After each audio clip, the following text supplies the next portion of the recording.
Assalamualaikum warahmatullahi wabarakatuh. Salam salve. Om Swastiastu, Namo Buddhaya, salam kebajikan. Salam waras untuk kita semua. Teman-teman, jumpa lagi bersama saya di Predikaku Channel. Video saya kali ini masih seputar aksi demo yang dilakukan oleh mahasiswa beberapa hari lalu terkait dengan mereka menuntut DPR RI yang saat itu katanya menolak putusan MK terkait dengan batasan umur para calon gubernur maupun calon wakil gubernur.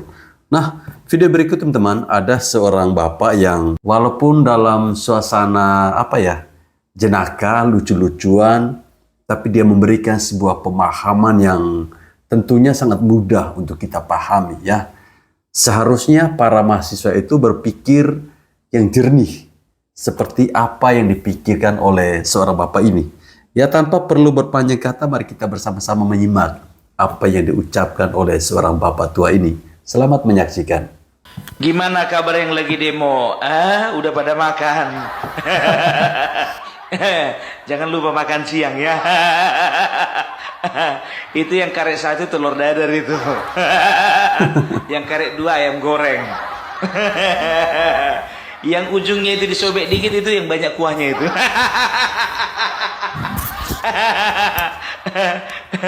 Jadi ingat ya, jangan lupa bawa paracetamol. Panas soalnya. Demam nanti kalian. Ini Bawa dari mana-mana aja nih demo ini. Ada nyampe 10 juta. Gak sampai lah Bang. Aduh, kelihatan kan bahwa demo sekarang kurang menggigit. 2014 dong, baru paten. Sama 2019. Kok makin lama demonya kurang menggigit ya? Kenapa kurang Ada pula menggigit? itu beberapa komika itu, kalian ngapain di situ? Kalian mau orasi atau lagi cari bahan materi? Biar ada hiburan, dibikin dulu stand up komedi di situ, iya kan? Air mana air? Panas ini loh. Tapi ingat ya, jangan anarkis. Ini ku tengok ke mata di berita, ku tengok udah ada itu manjat pagar. Boleh manjat pagar, tapi jangan digergaji ya. Nanti udah digergaji kalian jual pula. Jual lagi. Itu dia. Ya sekarang begini. Ya, yang kalian demo itu apa sih? Pusing kali kepala aku mikir. Apa yang kalian demo? Yang bayar siapa? Siapa yang bayar ya? Ya, sekarang begini, yang kalian ributkan itu, ya, yang kalian perkarakan itu adalah kenapa DPR menolak putusan MK itu kan? Ini dulu yang pertama. Sekarang perlu keluruskan ya. DPR tidak pernah menolak putusan MK ya. DPR tetap akan menjalankan apa yang menjadi putusan MK, tapi nanti 2029. Oh, 2029 teman-teman. Bukan menolak, hanya menunda. Sabarlah 5 tahun itu, sebentarnya itu. Sebentar, sabarlah. Sabarlah. Ya, sabar sedikit ya. Itu dia, ingat ya, jangan pernah ada kata-kata bahwasanya DPR menolak. Hanya menunda gitu ya. Hanya menunda, bukan menolak. Ini banyak kali orang yang tidak mengerti dengan MK. Ya, mereka berpikir bahwasanya ketika MK sudah mengeluarkan putusan, maka secara otomatis putusan itu sudah bisa menjadi undang-undang. Oh, tidak bisa. Nggak bisa seperti itu ya. Jadi begini, fungsi utama dari Mahkamah Konstitusi adalah menguji undang-undang apakah sudah sesuai dengan Undang-Undang Dasar 45. Sesuaikah tidak dengan konstitusi?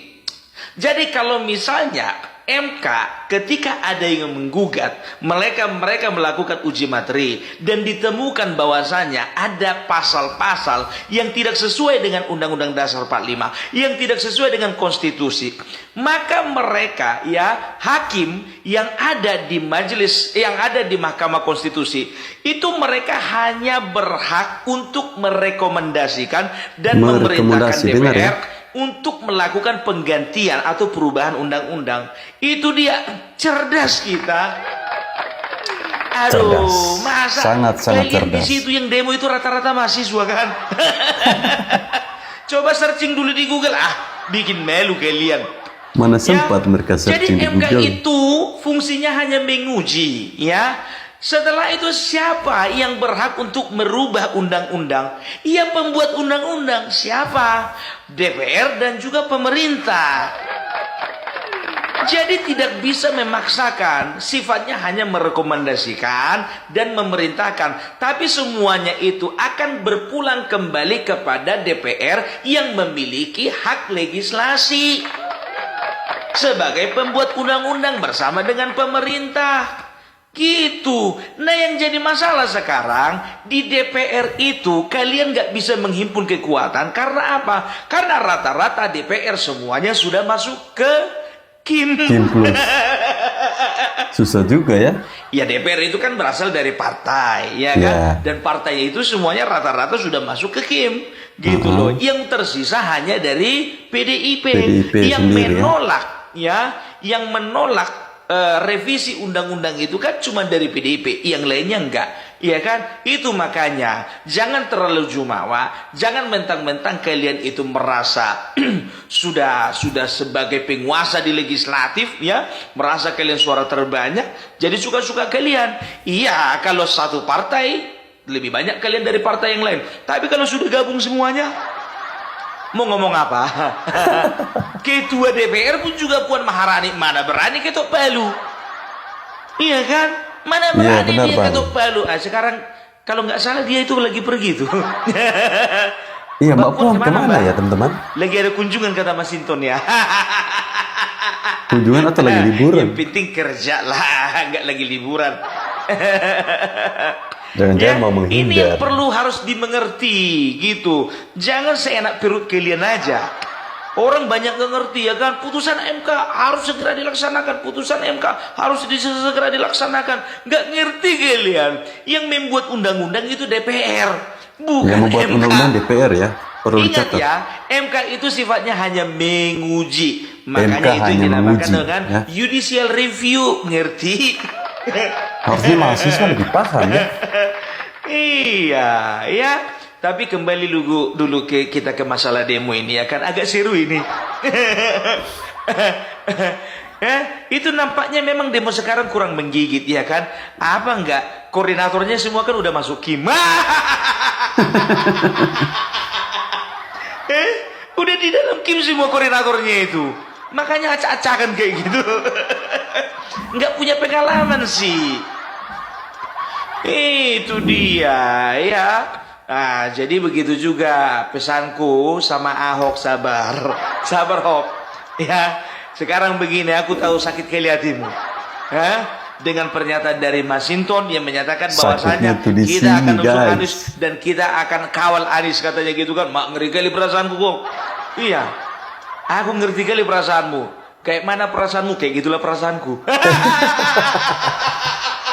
Perasaan kok sama-sama Iya, ini. iya kan. Coba seorang tokoh yang bernama Basuki Cahayapurnama yang sudah punya pengalaman bagaimana memajukan DKI Jakarta harus digantikan dengan sosok yang kurang jelas. Cuman itu.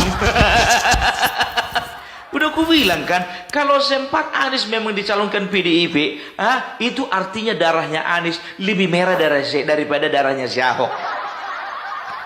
Dan kalau sempat Anies menjadi kader PDIP, itu lambang banteng diganti jadi onta. Ganti aja sekalian. Namanya banteng itu garang, namanya banteng itu kuat, namanya banteng itu firm gitu loh. Kalau punya prinsip memajukan kader sendiri, majukan. Ya, kenapa harus usul Anies? Udah, sejak kapan kalian bisa Dan gabung PDIP sama terkenal anak-anak? dengan kader-kader yang hebat-hebat ya. Hati-hati ya. Hati-hati partai PDIP jadi cuman tempat boncengan untuk anak-anak abah. Hati-hati ini aku bilang. Hati-hati. Dan juga di akar rumput ya. Ini pun juga sudah semakin cili. Kok jadi lebih berkuasa anak-anak abah daripada anak-anak banteng? Ini judulnya berarti anak abah naik banteng. Banteng mulai loyo kali Ya, ya. ingat loh, nggak semuanya orang berterima ya. Namanya loyalisnya Ahok yang ada di Jakarta itu bisa dikatakan jumlahnya itu bukan main-main, banyak itu dan bisa diyakinkan itu nggak ikut demo itu. Aku jamin loyalisnya Ahok, pengikutnya Ahok nggak ikut demo itu, nggak ikut itu, nggak. Pengikutnya Ahok ini kan itu dia. pintar-pintar ya. Kita sudah lihat pernyataan dari beberapa elit, termasuk Ganjar, Ahok, siapa lagi kalau nggak salah itu, Eriko, ya kan? Mereka mengatakan bahwasanya kita berharap yang kita majukan adalah kader sendiri, gitu loh. Tapi ingat, kalau sempat mereka memajukan Anies, itu namanya gol bunuh diri. Gol bunuh diri. Kita ganti golnya menjadi itu namanya bunuh diri.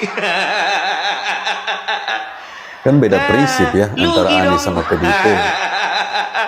Kalau PDIP mengusung ya pasti gol bunuh Jadi diri nggak namanya. boleh seperti itulah ya. Jadi kalau misalnya PDIP, aku bukan ngajari, enggak, cuma ngasih tahu. Nggak ajarin, cuma kasih Kembalilah tahu kepada guys. prinsip semula, gitu loh. Ya, kita akan buktikan di Sumatera Utara, oke? Oke. Kita akan buktikan di Sumatera Utara, ya. Taruhan kita nggak perlulah, nggak usah taruhan, nggak punya uang aku.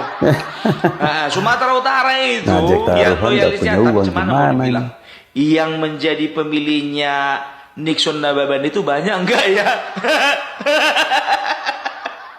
Tahu enggak kalian? Edi Rahmayadi itu pun juga kalau sempat menggandeng Nixon, ya itu terpaksa itu, terpaksa. Karena nggak ada aja yang lain. Karena kebetulan partainya Nixon yang bisa punya perahu. Ya, itu. buat perahu Ya, sendiri jadi kalau aku bilang itu nggak tulus itu menggandeng, kita lihat aja nanti itu nggak bisa seirama itu. Cemana lah, namanya juga kawin paksa. Kawin paksa. Aduh. Pusing kita memang memikiri negara ini, dan pusing juga kita memikiri partai yang satu ini. Gitu loh, makin banyak aja blundernya. Yalah. Iya, itu dia. Jadi gimana untuk kan rencananya tanggal 27 Agustus ya, itu akan segera didaftarkan kan. Dan juga kabarnya kalau tidak salah hari ini akan diumumkan ya. Kita akan lihat ke depannya ya. Megawati akan mencalonkan Anies atau Ahok.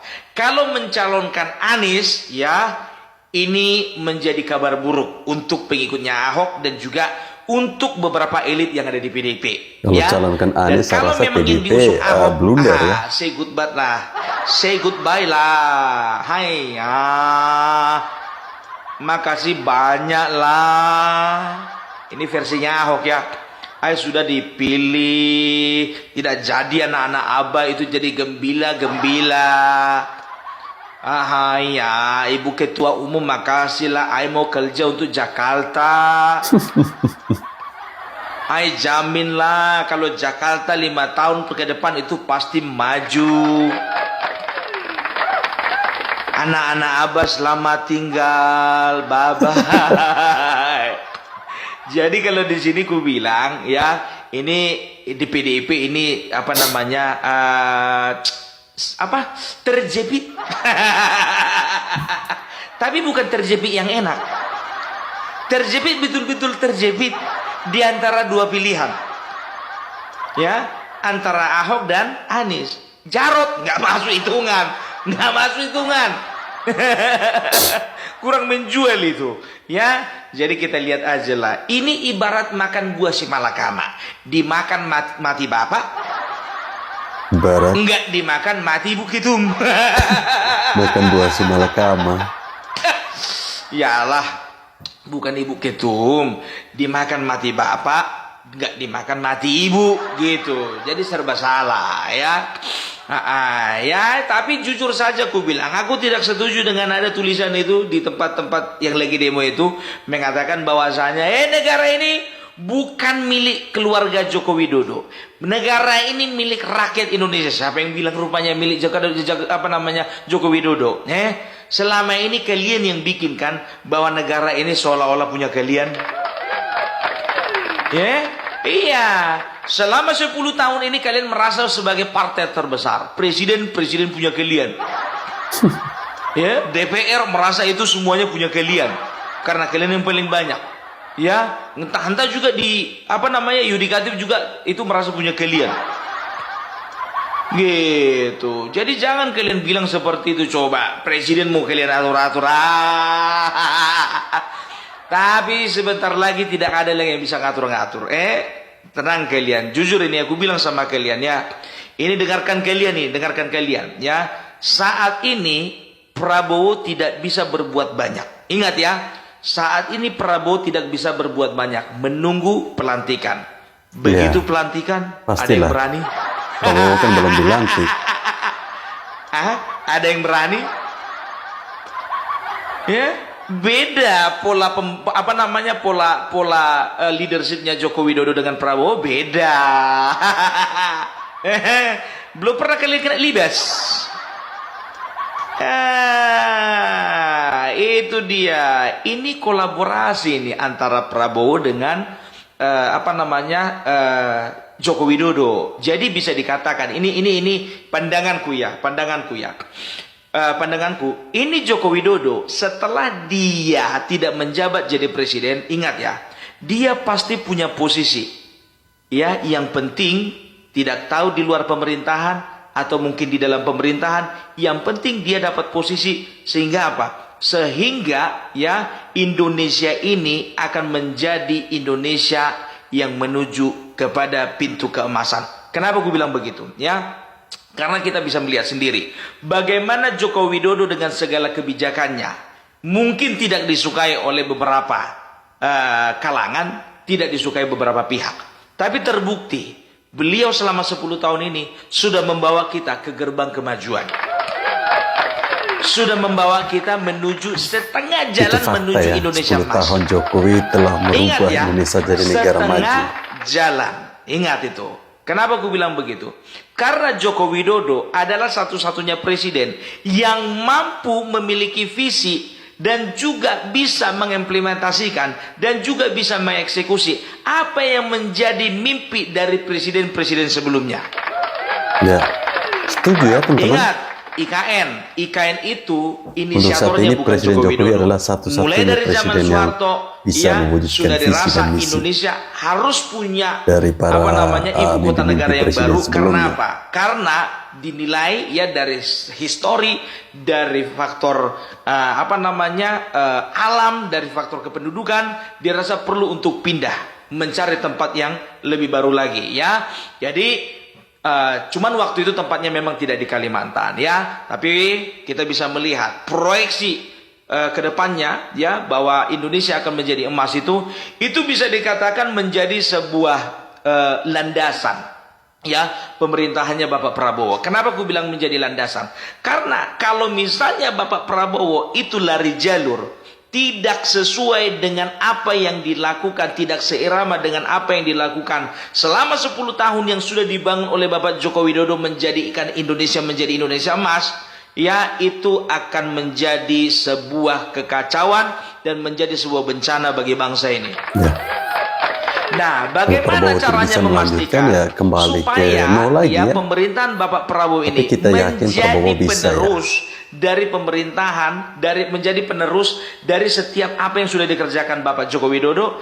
Ya, Joko Widodo harus masuk juga di dalam pemerintahan dengan porsi yang berbeda. Perhatikan kalian lah, ya.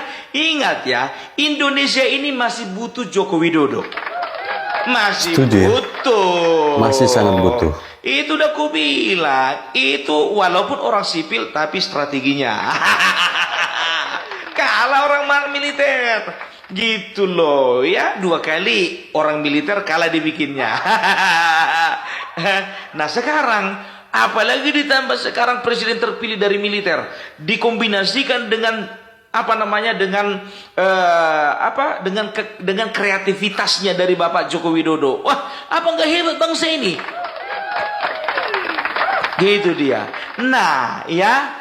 Nah, jadi dengan demikian, ini pandanganku ya. Entah apapun namanya itu, entah Dewan Kehormatan kah, entah Dewan Penasehat kah, entah apapun itu, aku yakin kali, ya, Joko Widodo pasti masih berkolaborasi, tapi mungkin dengan cara yang berbeda, ya. Itu yang pertama. Yang kedua, ya, kenapa ada Kim tambah dengan plus, ya? Itu artinya apa? Bapak Prabowo ya beserta dengan Bapak Jokowi itu menginginkan ada kolaborasi dari semua anak bangsa. Supaya apa? Supaya kita semua itu bisa bergotong royong lebih cepat lagi progresnya di dalam mencapai Indonesia Emas. Gitu loh, Sepakat ya. ya. Makanya saat ini kalau aku prediksi, ya, kenapa mereka itu yang melakukan segala macam cara dalam tanda kutip yang positif, ya, melakukan berbagai macam cara supaya tidak ada yang menghalangi jalannya pemerintahan, karena mereka tidak akan mau diganggu dengan hama-hama kecil. Gitu, mereka nggak mau ada perusak-perusak. Mereka nggak mau ada yang menggagalkan rencana untuk Indonesia mendapatkan kesempatan menjadi negara adidaya di tahun 2045. Itu makanya. Jadi ketika ada pihak-pihak yang nggak bisa diajak kerjasama, bebet. Makanya, ya, kayak seperti di Jakarta, jujur saja lah. Ini kita transparan lah, kita buka-bukaan masalah politik. Ini bukannya ada yang membisikkan aku, tidak. Ini pandanganku saja, ya. Itu Anies memang betul-betul, ya, kalau bisa memang diusahakan supaya jangan naik. Karena apa? Ya, sampai jadi di tahun 2045 sempurnalah IKN itu, kita masih membutuhkan Jakarta sebagai pusat negara, pusat pemerintahan, pusat bisnis, kan begitu. Nah, jangan gara-gara satu orang ini rusak semua rencana. Ya, masih ingat enggak kalian waktu turun Menteri PUPR ya untuk melakukan normalisasi, ini anak melawan dengan cara apa? Jangan normalisasi lah, kita lakukan saja naturalisasi. Anak ini kan juga kan suka kali mengeluarkan istilah yang aneh-aneh. Ya teman-teman, memang kalau kita melihat bagaimana saat anak Abah menjadi gubernur DKI Jakarta, dia ini adalah satu-satunya, ya, boleh saya katakan, gubernur yang agak sedikit beda. Dia berani kontra dengan pemerintah. Mungkin ini yang menjadi alasan bahwa saat ini para partai-partai tidak mau lagi jika nantinya Bapak Prabowo bersama Mas Gibran memimpin bangsa ini. Mereka tidak mau lagi ada daerah-daerah yang program kerjanya tidak berkesinambungan dengan program kerja dari pemerintah pusat. Ya, kalau misalnya setiap daerah mereka membawa program kerja yang diturunkan dari pemerintah pusat, saya menjamin 100% bahwa bangsa ini akan maju. Ya, kita melihat sendiri bagaimana keadaan di daerah-daerah, ya. Seolah-olah kita ini di dalam negara ada negara. Kenapa saya bisa katakan demikian? Ya, kita melihat bagaimana di suatu provinsi seorang bupati, seorang gubernur, mereka itu bahkan mempunyai program kerja tersendiri. Makanya jangan heran dari dulu itu Indonesia ini sulit sekali untuk maju. Sulit sekali untuk maju. Karena ada perbedaan program kerja itu. Sekalipun ada yang program-program umum, ya, yang dari Bapak Presiden, tapi toh tetap tidak bisa berkoneksi atau terkoneksi dengan baik. Jadi boleh, ya, hal-hal yang dilakukan oleh Kim Plus, ya, di DKI Jakarta, saya pikir merupakan sesuatu yang wajar. Karena mungkin mereka ingin menguatkan, ya, agar pemerintah pusat itu bisa berkolaborasi dengan pemerintah daerah di DKI Jakarta, ya. Karena bagaimanapun juga DKI Jakarta ini masih menjadi ibu kota negara, ya, masih menjadi tempat-tempat bisnis atau apapun itu. Jadi sangat membutuhkan atau sangat dibutuhkan sosok pemimpin-pemimpin yang bisa bekerja sama dengan pemerintah pusat. Jadi anak Abah mungkin bisa bersabar, ya. Kemudian buat Anda para pendemo-pendemo yang kemarin telah merusak pagar di gedung DPR, itu menurut saya sangat-sangat disayangkan karena pagar di gedung DPR RI itu adalah pagar yang dibangun dari pajak rakyat. Sementara kalian berdemo, berteriak-teriak, mengatasnamakan rakyat. Tapi kalian lupa bahwa kalian telah merusak fasilitas negara yang dibangun dari pajak rakyat. Baik teman-teman, saya kira sampai di sini video saya. Terima kasih telah menonton video ini. Salam waras untuk kita semua.